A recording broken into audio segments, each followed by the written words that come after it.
que juega el rol o el laboratorio en lo que es el diagnóstico de enfermedades de transmisión sexual, ¿no? Y lo que vemos ahí en imagen, pues es una lesión típica, ¿no? De una enfermedad de transmisión sexual que se caracteriza, pues, por una lesión de borde ulcerativa con bordes indurados de base dura, como dice ahí en la diapositiva, que usualmente es indolora, ¿no? Y la zona donde se suele presentar, pues suele ser en la zona donde se ha tenido, o las áreas, ¿no? Con las cuales se ha tenido contacto sexual. En este caso, pues está a nivel de la región peniana, ¿no? En caso de las damas, ¿no? Esta lesión se puede presentar pues a nivel de la vulva, ¿no? Incluso, ¿no? En la zona bucal o en otras áreas. En este caso, ¿no? Una de las pruebas que se hizo, ¿no? Que fue un examen directo, se evidenció, como dice ahí, a campo oscuro, la presencia de abundantes espiroquetas, ¿no? Y el hecho de hablar, cuando hablamos de espiroquetas, pues, y si recordamos un poco de nuestra microbiología, podríamos asociarlo a la enfermedad de transmisión sexual ocasionada por esta espiroqueta conocida como treponema, ¿no? Y dentro del treponema al treponema pálido. Vamos a hablar de ello, ¿no? El treponema pálido es el agente responsable de lo que es la sífilis, ¿no? Y a pesar de los años aún, ¿no? Sigue pues estando presente esta enfermedad de transmisión sexual. Algunas características, que es de estructura helicoidal, sumamente fina, su tamaño va de 6 a 15 micrómetros de largo y de 0.1 a 0.2 micrómetros de ancho. Es móvil este organismo. Lamentablemente, como no cumple o como otro tipo de bacterias, ¿no? Este microorganismo es difícil de cultivar, por lo tanto tenemos que echar de mano a otras herramientas diagnósticas. El cultivo convencional, pues, no permite su desarrollo, ¿no? Es un microorganismo móvil que solamente la vamos a encontrar en el ser humano, sobrevive a temperatura ambiente hasta una semana. Aquí le presento en esa diapositiva las etapas de la sífilis. ¿Por qué es importante conocer? Porque en dependencia de la etapa, ¿no? Y las características clínicas que están presentes en esta etapa, uno puede elegir una prueba adecuada para la etapa, porque dentro de las pruebas que tenemos, algunas muestran mayor sensibilidad diagnóstica en dependencia de la etapa de la enfermedad. Tiene un periodo de incubación, ¿no? Hacemos referencia que cuando uno se expone a ese treponema pálido de 3 a 90 días, y a partir de ello hablaríamos ya de la enfermedad como tal, ¿no? Hay etapas, la sífilis primaria, secundaria, la sífilis latente, y dentro de la latente la temprana, la tardía, y por último la terciaria. Sin embargo, la sífilis no solamente la podemos adquirir a través de enfermedades o considerada o a través de la transmisión sexual, ¿no? Sino también lo podemos adquirir a través de la vía congénita. ¿Qué quiere decir esto? Una mamá pues que está con la enfermedad de la sífilis, ¿no? Transmite la enfermedad a su producto, ¿no? A su recién nacido. Y también, más raro, ¿no? Adquirir la enfermedad a través de hemocomponentes, ¿no? Tras la transfusión de sangre. Digo más raro, ¿por qué? Porque a la fecha o a la actualidad, pues se realizan pruebas de tamizaje, ¿no? Donde se investiga lo que es la sífilis para poder descartar la enfermedad. Y por ende, pues no transfundir este microorganismo con los hemocomponentes. Ya les decía que era importante conocer las etapas porque nos permite poder utilizar la prueba diagnóstica de manera adecuada. Tenemos la sífilis primaria, ¿no? Que se da entre las 4 o 6 semanas después del contagio, y esta se caracteriza por la presencia de esa lesión que vimos en un inicio, ¿no? Esa lesión ulcerativa, de base indurada, ¿no? No dolorosa, en las zonas donde se ha estado expuesto con el microorganismo del treponema pálido. De ahí hay un estadio secundario, ¿no? Que es de 2 a 8 semanas después del contagio, la cual se caracteriza principalmente por lesiones dermatológicas. Dentro de este estadio podemos desarrollar una presentación clínica que se conoce como luz maligna, donde estas lesiones pues se hacen mucho más graves, acompañado también de síntomas sistémicos. La sífilis latente, tenemos la latente temprana, la latente tardía, que principalmente se caracteriza por estar asintomático. Hablamos de temprana hasta un año luego del contagio y tardía, más de un año de duración desconocida luego del contagio. Y la sífilis terciaria, que pueden presentarse 10 a 25 años después, donde puede haber compromiso cardíaco, se me ocurre, ¿no? Una aortitis, por ejemplo, compromiso del sistema nervioso, tabes dorsal, o lesiones dermatológicas, como vemos en la imagen inferior, ¿no? A eso se le conoce como gomas sifilíticas, ¿no? Las gomas sifilíticas hacen referencia a la presencia de una lesión de tipo ulcerativa, granulomatosa, que se puede presentar en piel, ¿no? A nivel de tejidos incluso. En el caso de la sífilis congénitas, también tenemos pues diferentes formas de presentación clínica, ¿no? Tenemos aquellas manifestaciones, ¿no? Que se presentan en estadios tempranos. Hablamos de los 2 primeros años de edad, que de vida, ¿no? Y los estigmas residuales, la cual se presenta después, ¿no? De los 2 años de vida. Aquí en imagen lo que vemos, lo que conocemos como LUES, que es una forma severa de la sífilis secundaria que ocurre en personas que generalmente están inmunocomprometidas, pacientes con VIH conviviendo con la bacteria de la sífilis. Es característico estas lesiones que generalmente se ulceran. Y otra forma de presentación de la sífilis latente es a través de condilomas, ¿no? Condilomas latas que se suele apreciar en las zonas de exposición, en este caso, ¿no? A nivel perineal del periné de la mujer, ¿no? También es una manifestación clínica de la sífilis secundaria. Les decía que es importante conocer, ¿no? El estadio. Tenemos pruebas treponémicas, pruebas no treponémicas, ¿no? Todas estas corresponden a pruebas serológicas, exámenes directos o exámenes microscópicos. En estadios iniciales, ¿no? Cuando tenemos a la lesión sifilítica, cuando tenemos a estas lesiones dermatológicas que aparecen, ¿no? En estadios secundarios, podemos hacer un examen microscópico de la lesión. ¿Qué quiere decir un examen microscópico? Evaluar de manera microscópica al treponema pálido. Pero la muestra, ¿no? Para estos casos no se recomienda, mejor dicho, de aquellas áreas donde tenemos treponema, que no es pálido, conviviendo como nosotros, ¿no? Como parte de la flora. No se recomienda, por ejemplo, que obtengamos muestras de la región de la cavidad oral, ni tampoco de la región anal, ¿no? Sí, ¿no? De la zona peniana, ¿no? A nivel vulvar, ¿no? Donde no se espera, pues, que se tenga como parte de la flora al treponema. Tenemos pruebas serológicas, hay 2 tipos, ¿no? Las pruebas no treponémicas y las pruebas treponémicas. Cuando hacen referencia a treponémicas, no treponémicas, hacen referencia al antígeno que se utiliza para la investigación del anticuerpo que está circulando en la sangre de ese paciente. Pruebas serológicas utilizan como muestra el suero, donde están circulando anticuerpos específicos, ¿no? Para treponema pálido, pruebas treponémicas, o anticuerpos que se han generado como consecuencia del daño que produce treponema pálido en los tejidos en donde está presente.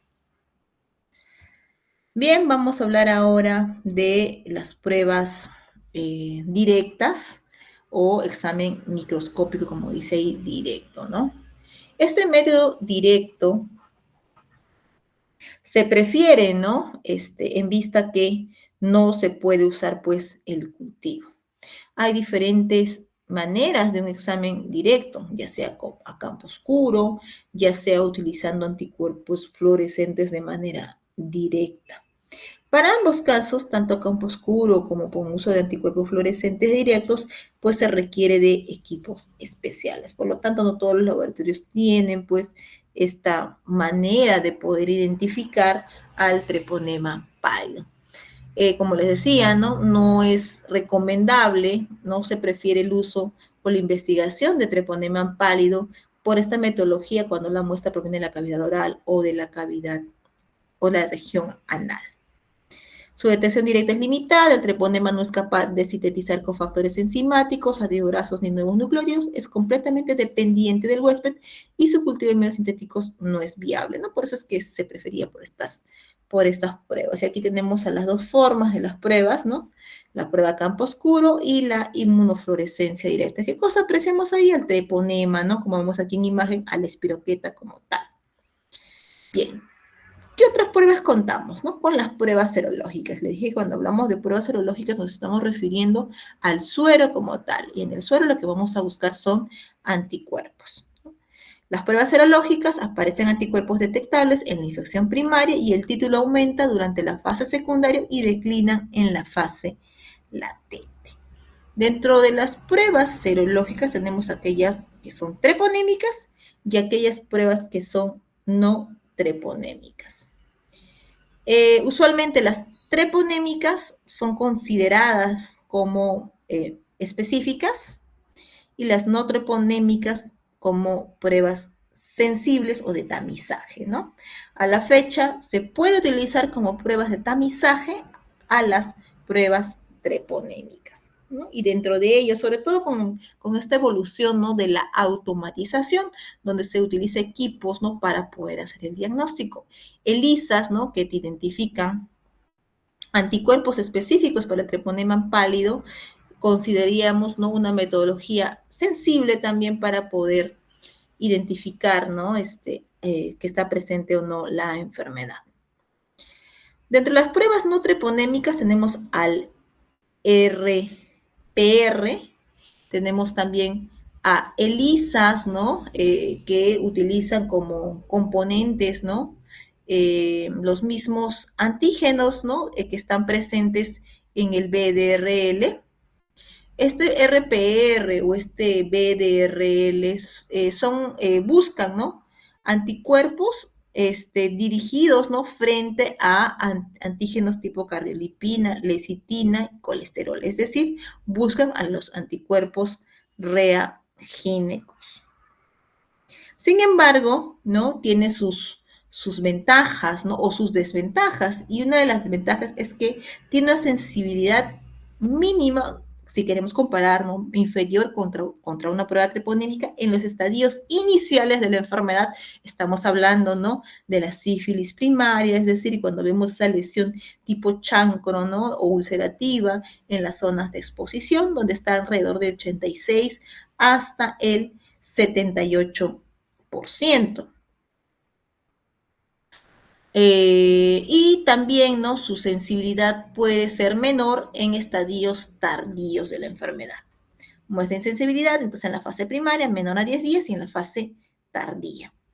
Su sensibilidad es mayor en estadios secundarios que alcanza incluso hasta el 100%.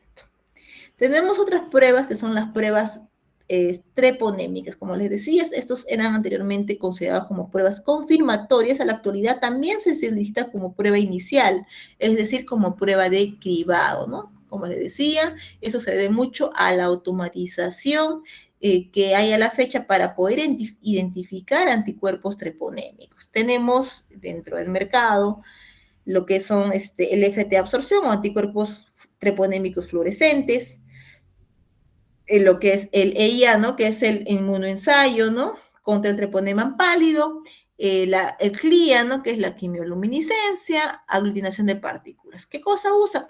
Antígenos específicos del treponema pálido. Con las pruebas no treponémicas usábamos antígenos cardiolipina, lecitina, colesterol, que están presentes, ¿no?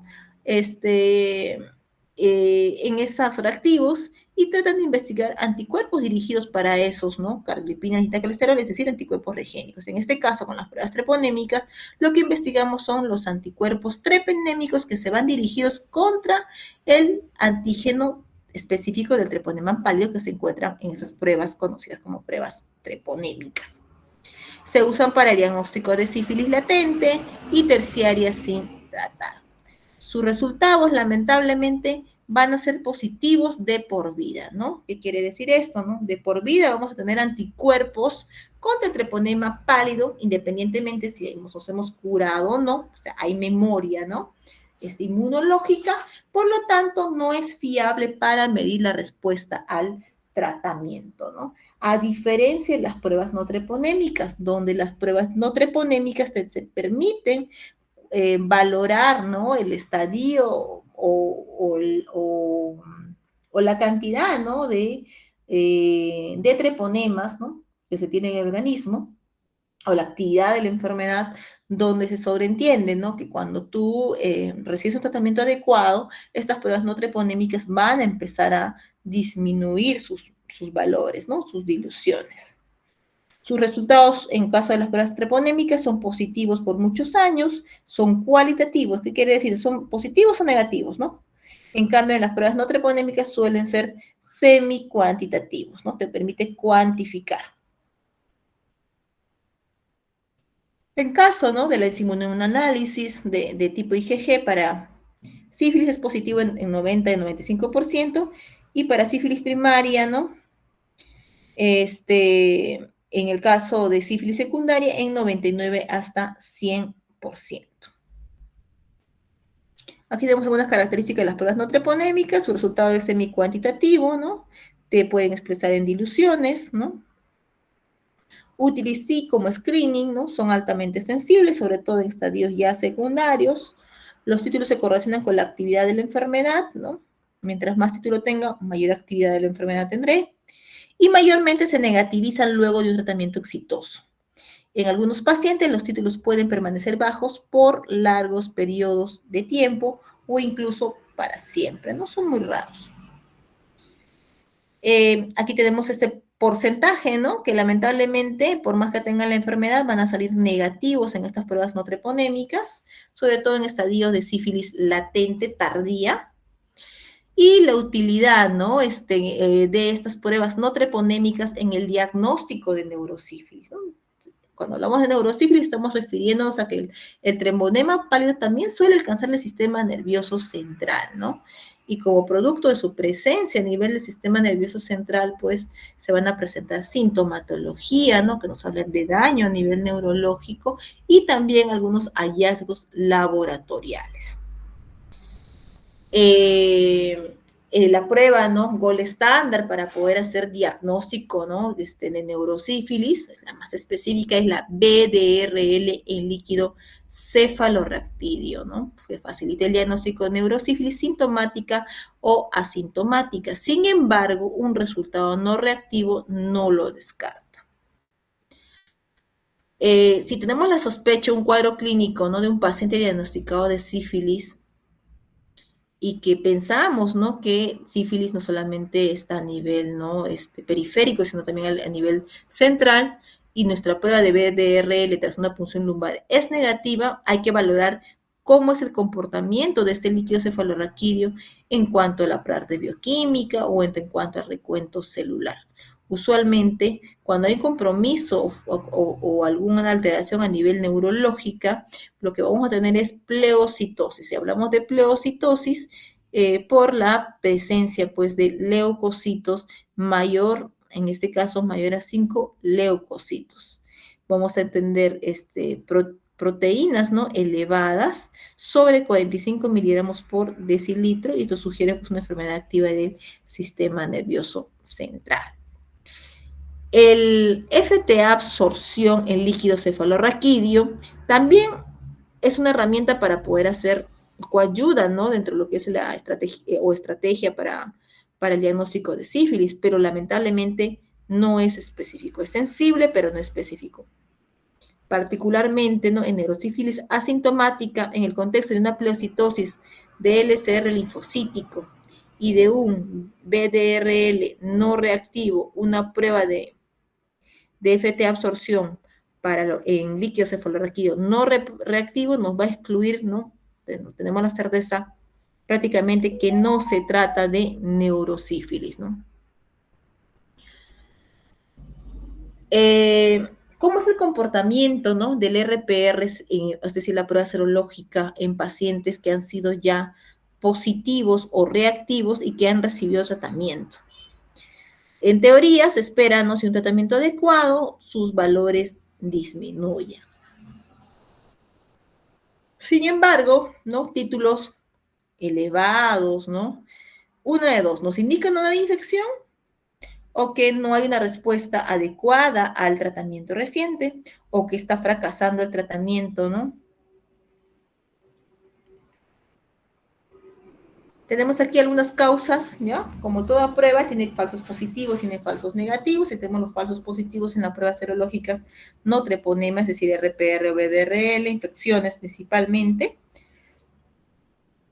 consumo de drogas por, ¿no? por vía parenteral, enfermedades autoinmunes, ¿no? tipo lupus eritematoso sistémico, donde incluso dentro de los criterios diagnósticos para el lupus, a la fecha consideran pues a la RPR, es decir, un resultado falso positivo, como parte del criterio para poderlo catalogar como sífilis, ¿no? Sin esta persona con lupus tener la enfermedad, ¿no? Es esperable encontrar como un falso positivo a RPR, ¿no? En el contexto de un lupus. También artritis reumatoideas, el envejecimiento, ¿no? Bien, aquí vemos un algoritmo de cómo es que se hace un diagnóstico, ¿no? de neurosífilis. Se recomienda, ¿no? Siempre hacer una evaluación del sistema nervioso central cuando se tiene el diagnóstico de sífilis.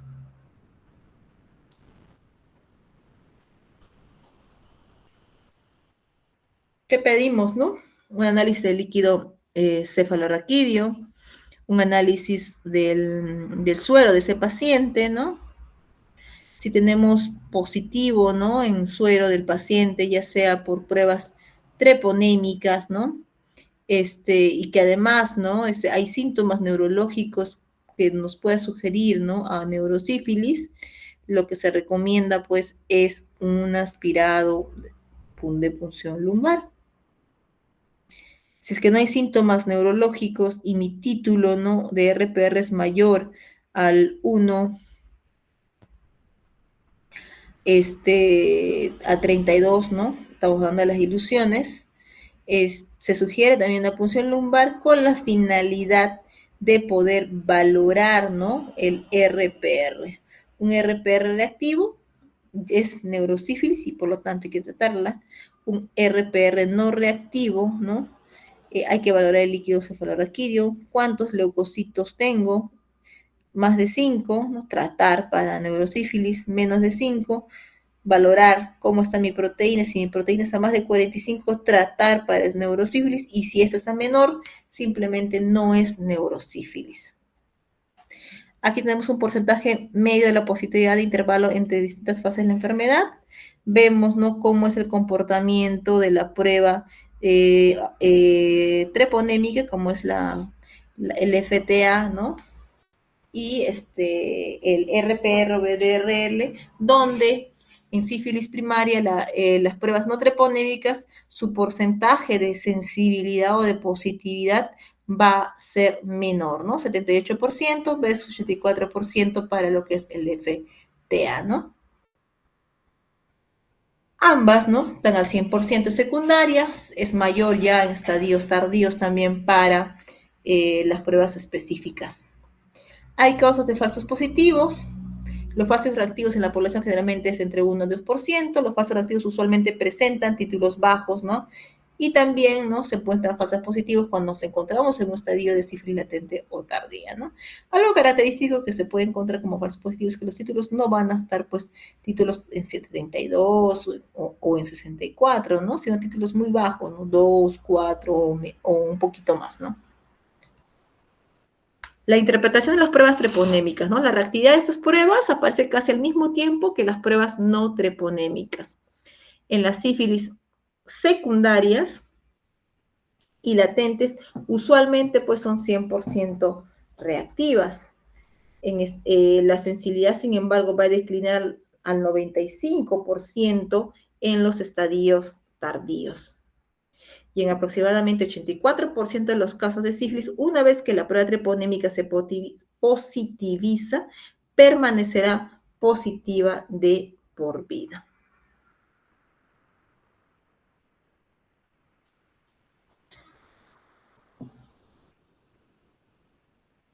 Bueno, en definitiva, las pruebas treponémicas no son recomendadas pues para monitorizar, ¿no? El tratamiento, ¿no? En el caso de sífilis congénita, todas las pruebas treponémicas serán positivas. Hay que recordar, ¿no?, que los anticuerpos de la mamá pueden atravesar la barrera placentaria y dentro de ellos, si la mamá tiene sífilis, los anticuerpos contra el treponema pálido también atravesarán. Por lo tanto, estas pruebas no pueden ser utilizadas en recién nacidos o en niños hasta menos de 18 meses, ¿no? Donde ya estos anticuerpos empiezan a hacerse indetectables, van a ser catabolizados, ¿no? Estos anticuerpos que han pasado de la mamá a ese niño. Bueno, aquí hay un algoritmo también diagnóstico de cómo debemos de hacer la parte, ¿no? De interpretar, ¿no? Si nos encontramos frente a una prueba laboratorial reactiva o no reactiva. Aquí nos muestra a ver que independientemente, ¿no?, si una es treponémica y la otra es no treponémica, ambas pueden utilizarse como pruebas de screening. Claro que sí, ¿no? Con pruebas treponémicas tendremos más falsos positivos que a comparación de las pruebas no treponémicas, ¿no? Pero para eso pues existen también pruebas que te pueden ayudar a confirmar estos falsos positivos. Hay nuevas pruebas, ¿no? Inmunocromatografía, bueno, los inmunoensayos, donde están los ELISA, ¿no? Western blot, inmunoensayo lineal o LIA, inmunofluorescencia de superficie, reacción de cadena en polimerasa. Entonces, en estadios primarios, ¿no?, menos de 10 días de evolución puede ser una opción las pruebas directas, más de 10 días de evolución las pruebas serológicas, y si estamos entre la sífilis primaria, entre las serológicas, y las pruebas treponémicas, y posterior a ellas, en estadio secundario, las pruebas no treponémicas, ¿no? Las pruebas no treponémicas secundario, ¿no? O en campo oscuro también se puede hacer las lesiones, y en lo que es la sífilis latente tercero debemos utilizar a la serología, ¿no? Bueno, ¿qué hacer si tenemos una prueba treponémica positiva y una no treponémica negativa? Puede existir esas situaciones, ¿no? Puede ser que sea un paciente con sífilis tratada, que exista, ¿no? Siempre y cuando, ¿no?, se tenga el conocimiento, ¿no?, de un historial o de una sífilis anterior. Si no hay antecedentes, probablemente es una sífilis que está siendo diagnosticada por pruebas treponémicas, ya que se encuentra en estadios muy tempranos o a lo mejor en estadios muy tardíos de la enfermedad. ¿Qué hacemos, no?, si tenemos una prueba treponémica negativa y una prueba no treponémica positiva, ¿no? Es un falso positivo, puede ser una interpretación, ¿no?, de lo que es sífilis, ¿no? Puede ser recetas en un contexto de una paciente embarazada, en un paciente con enfermedad febril, en un paciente, ¿no?, con una enfermedad autoinmune. Ahora, por otro lado, hay fenómenos que durante la evaluación de las pruebas de no treponémicas se pueden encontrar, como es el efecto prozona. Prozona hace referencia a que encontremos títulos muy altos, ¿no?, de anticuerpos para lo que es la sífilis, que va a impedir, ¿no?, para formar, que se impida, ¿no?, formar aglutinaciones, ya sea de la manera macroscópica o ya sea de la manera microscópica, ¿no? Bien, dejamos de lado al treponema y vamos a hablar de la enfermedad del chancroide, ¿no? El chancroide nos hace esta característica clínica, ¿no? Nuevamente estamos hablando de infecciones de transmisión sexual, ¿no? Donde este microorganismo, ¿no?, esta bacteria ha ingresado tras el contacto sexual, ¿no? Ese cuadro clínico, paciente varón que acude por presentar lesiones ulcerativas de bordes irregulares con adenopatías inguinales dolorosas, las cuales se presentan después de 6 días de relación sexual con personas desconocidas, ¿no? Y en el gram vamos a encontrar a Bacillus gram negativos, ¿ya? Si bien es cierto, estamos hablando de chancroid, que es la Haemophilus ducreyi, también hay otra enfermedad que se conoce como la donovanosis, que es ocasionado por Klebsiella granulomatosis, otro bacilo gram negativo, en el cual, ¿no? También, ¿no? Se puede adquirir a través del contacto sexual. Tiene un periodo de incubación que va de 4 a 10 días, ¿no? Este bacilo gram negativo, pues tiene un requerimiento especial para lo que es el crecimiento del mismo en los medios de cultivo, ¿no? Usualmente, ¿no? Entre 33 a 35 grados centígrados con presencia de CO2 se suelen desarrollar y el tiempo de desarrollo es de 48 a 72 horas, ¿no? Mucho más que para una bacteria común o convencional, ¿no? ¿Cómo crecen? A manera de colonias claras. En cuanto a frecuencia, la presentación de este chancroide, ¿no? Suele ser más en el sexo masculino que en la mujer, o incluso, ¿no? La mujer puede cruzar de manera asintomática. El fármaco recomendado para este tipo de lesiones suele ser, pues, la eritromicina. No hay que olvidarse, ¿no? Que en el diagnóstico de lo que es el chancroide debe existir, ¿no? Diagnósticos diferenciales. Ya les hablé de la enfermedad de la donovanosis, ¿no? En la cual es causada por Klebsiella granulomatosis, que también se caracteriza por estas um, um, adenopatías, ¿no? A nivel inguinal. También es transmitida, ¿no? Mediante la vía sexual. No olvidarnos, ¿no? De lo que es enfermedades como la clamidia, como el herpes, ¿no? Que también ocasiona ulceraciones o la misma sífilis.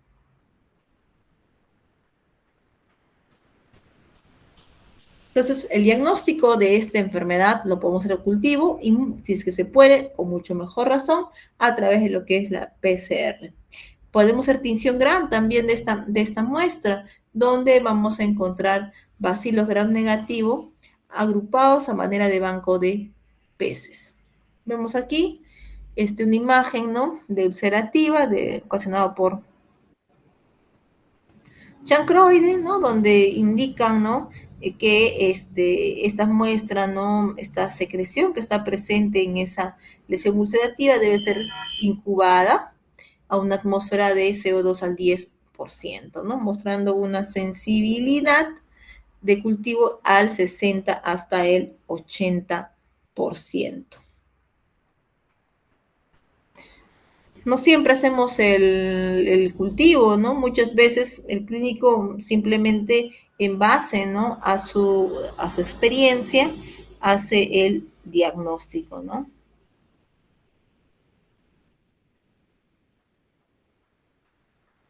Vamos a hablar de otra enfermedad donde el laboratorio también juega un rol muy importante en cuanto al diagnóstico, y esta es la Neisseria gonorrheae, ¿no?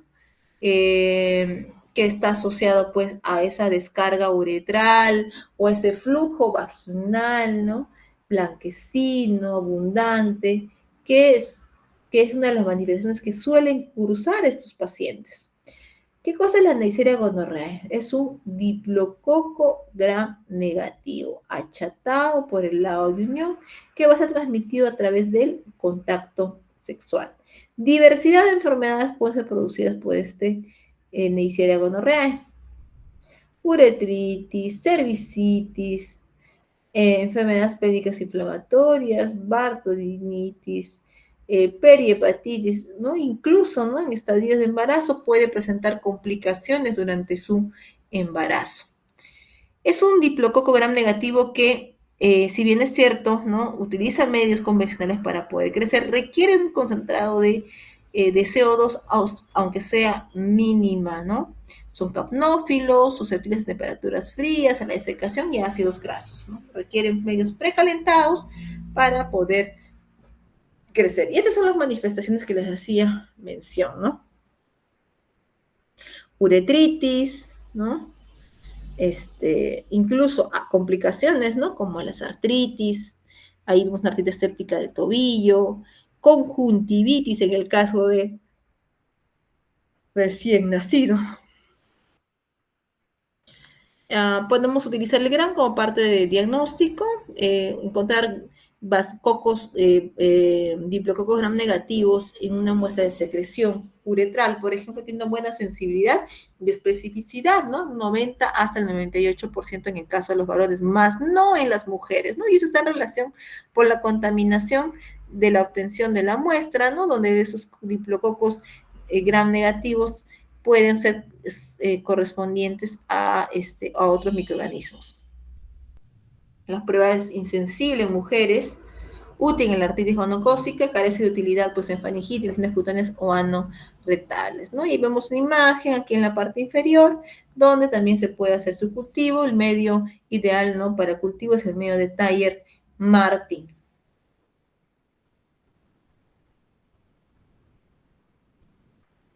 Aquí tenemos una comparación entre lo que es el cultivo y las pruebas NAT, ¿no?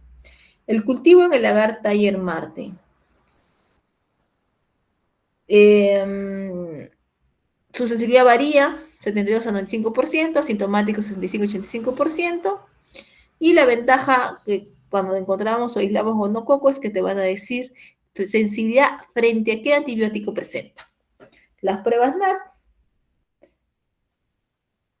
donde las secreciones en caso de las mujeres, ¿no? O secreciones en caso de los varones, van a mostrar una sensibilidad adecuada. Es la obtención, en casos, seríamos la orina, ¿no? La primera prueba, ¿no? De elección.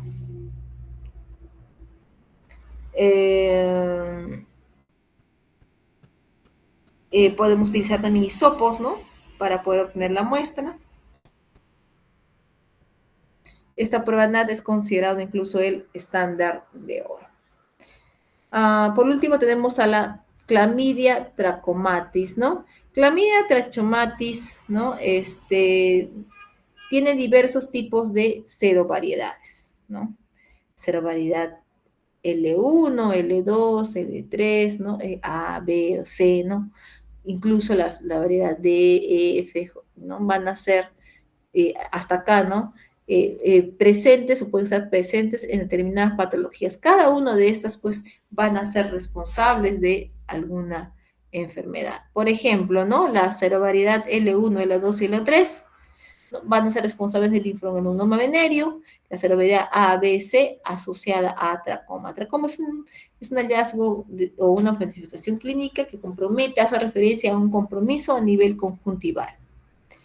Usualmente la mayoría, ¿no? De los casos pueden cursar con uretritis, cervicitis, ¿no? Secreción mucosa acuosa, una descarga clara, enfermedad pélvica inflamatoria, entre otras, ¿no?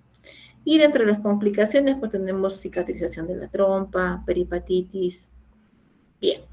Hablamos de una cerebralidad que es la cerebralidad L1, L2 y L3, que se asocia a esto, ¿no? A la presencia de granulomas venéreos, ¿no? O aumento, ¿no? De tamaño, ¿no? De ganglios inflamados, que suele ser un signo característico en caso de los varones, el signo de surco, ¿no? Ganglios linfáticos inguinales superficiales y profundos inflamados, ¿no? Y estos ganglios se pueden romper. ¿Al cuánto tiempo, no? Después de la infección aparecen estos ganglios? A las 2 a 6 semanas. ¿Cómo hacemos el diagnóstico? ¿No? El diagnóstico a través de un examen, ¿no? Podemos solicitar, ¿no? Una muestra de orina, teniendo en consideración que por ahí, ¿no? Puede dar clamidia, ¿no?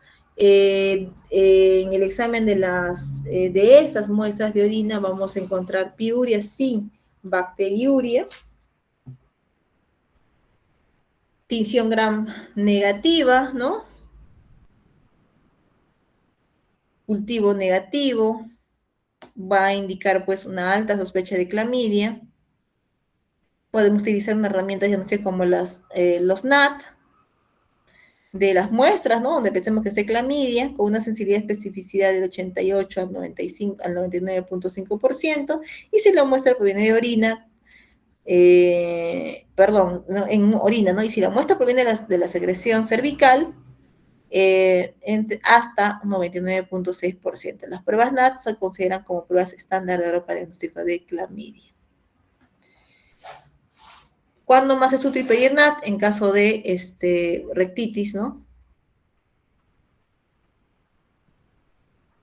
El cultivo en la actualidad pues solo se limita a laboratorios de investigación y referencia, sin embargo sigue siendo estándar de oro en casos médicos legales, ¿no? Sensibilidad del 65-85% con una especificidad al 100%.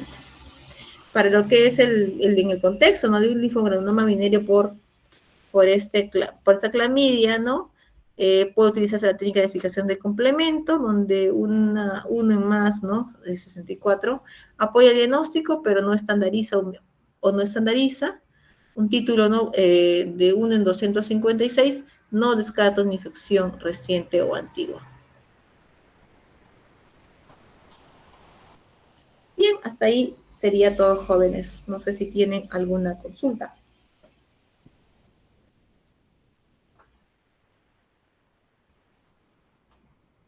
Chicos, ¿están ahí? Sí, doctora, al parecer no hay consultas. Ya se me fueron. No. Ya, jóvenes. Muy bien, entonces eso sería todo como primera clase de la segunda unidad. ¿Ya? Entonces, ya, si no hay consultas, eso sería todo y nos estamos viendo a las 7 de la noche, ¿no es cierto? Sí, doctora, a las 7. ¿Tenemos aula? Lo consigo, doctora. ¿Cuántos Siempre son soy un alumno. ustedes? ¿60? Sí, aproximadamente 60 alumnos. Chispas, somos bastantes. Ya. ¿Dos Coordinamos aulas o solo una aula, doctora? solo un aula nomás, Daniel. ¿Ya? Ya, ya, ¿Listo? doctora. Traten de ordenarse bonito, sin papelitos, por favor. ¿Ya? Ni celulares Ya, tampoco. doctora. Ya, chicos, nos estamos viendo entonces en la tarde. Cuídense mucho. Nos vemos. Gracias, doctora. Hasta más tarde. Chao, chao, chao.